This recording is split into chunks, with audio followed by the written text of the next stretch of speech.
यह कहानी एक छोटे से गांव के बारे में है जो घने जंगल के बीच बसा हुआ था। गांव के लोग सरल और सीधे सादे थे, लेकिन वे हमेशा एक अजीब और डरावनी घटना के बारे में बातें करते थे जो सालों पहले इस गांव में घटी थी। गांव के किनारे पर एक पुरानी हवेली थी जिसे लोग भूतिया हवेली के नाम से जानते थे। कहते हैं कि उस हवेली में एक परिवार रहा करता था, लेकिन एक रात अचानक उस परिवार के सभी सदस्य गायब हो गए।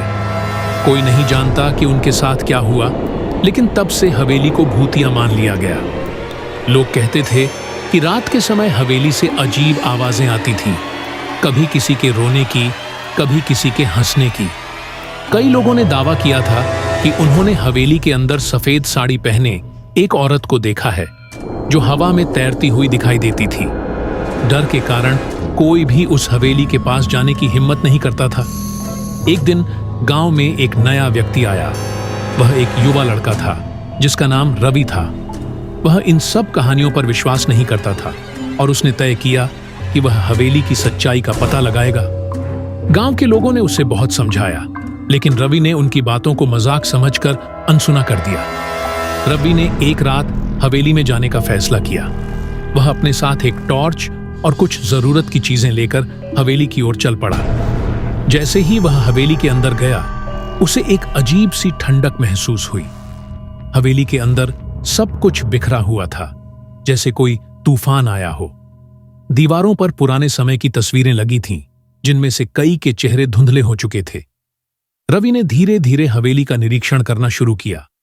अचानक उसे ऊपर की मंजिल से किसी के कदमों की आहट सुनाई दी। उसकी दिल की धड़कन तेज हो गई, लेकिन वह डरने के बजाय ऊपर की ओर चल पड़ा। जब वह सीढ़ियों पर चढ़कर ऊपर पहुंचा तो उसने देखा कि एक कमरे का दरवाजा खुला हुआ था। रवि ने हिम्मत करके उस कमरे के अंदर झांका। कमरे के बीचों बीच एक पुराना झूला लटक रहा था जो अपने आप हिल रहा था। रवि ने जब ध्यान से देखा तो उसे झूले पर एक सफेद साड़ी में लिपटी हुई औरत बैठी नजर आई। औरत का चेहरा झुका हुआ था और उसके बाल बिखरे हुए थे। जैसे ही रवि ने उसे आवाज दी, औरत ने धीरे धीरे अपना सिर उठाया और उसकी आंखों में आंसू थे, लेकिन उसके होंठों पर एक अजीब सी मुस्कान थी। अचानक हवेली के सारे दरवाजे खिड़कियां बंद हो गए और रवि खुद को कमरे में बंद पाया। उसने भागने की कोशिश की, लेकिन जैसे ही वह दरवाजे के पास पहुंचा, वह औरत झूले से उठकर उसके सामने आ गई। औरत ने अपने हाथों को उसकी ओर बढ़ाया और धीरे धीरे उसके पास आने लगी। रवि ने अपनी सारी ताकत लगाकर दरवाजा खोलने की कोशिश की, लेकिन दरवाजा नहीं खुला। वह औरत अब रवि के बहुत करीब आ चुकी थी। रवि ने डर के मारे अपनी आंखें बंद कर लीं।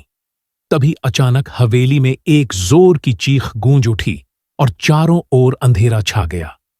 अगली सुबह गांव के लोगों ने रवि को हवेली के बाहर बेहोश पड़ा पाया। जब उन्होंने उसे होश में लाया तो रवि बुरी तरह से कांप रहा था और उसकी आंखों में डर साफ नजर आ रहा था। उसने किसी से कुछ नहीं कहा, लेकिन उसके चेहरे पर जो भय था वह सब कुछ बयान कर रहा था। उस दिन के बाद से रवि कभी भी उस हवेली की बात नहीं करता था और न ही किसी और ने उस हवेली के बारे में कुछ कहा। गांव के लोग अब भी उस हवेली से दूर रहते हैं, क्योंकि वे जानते हैं कि जो कोई भी उसकी सच्चाई जानने की कोशिश करता है, उसे उसी औरत का सामना करना पड़ता है।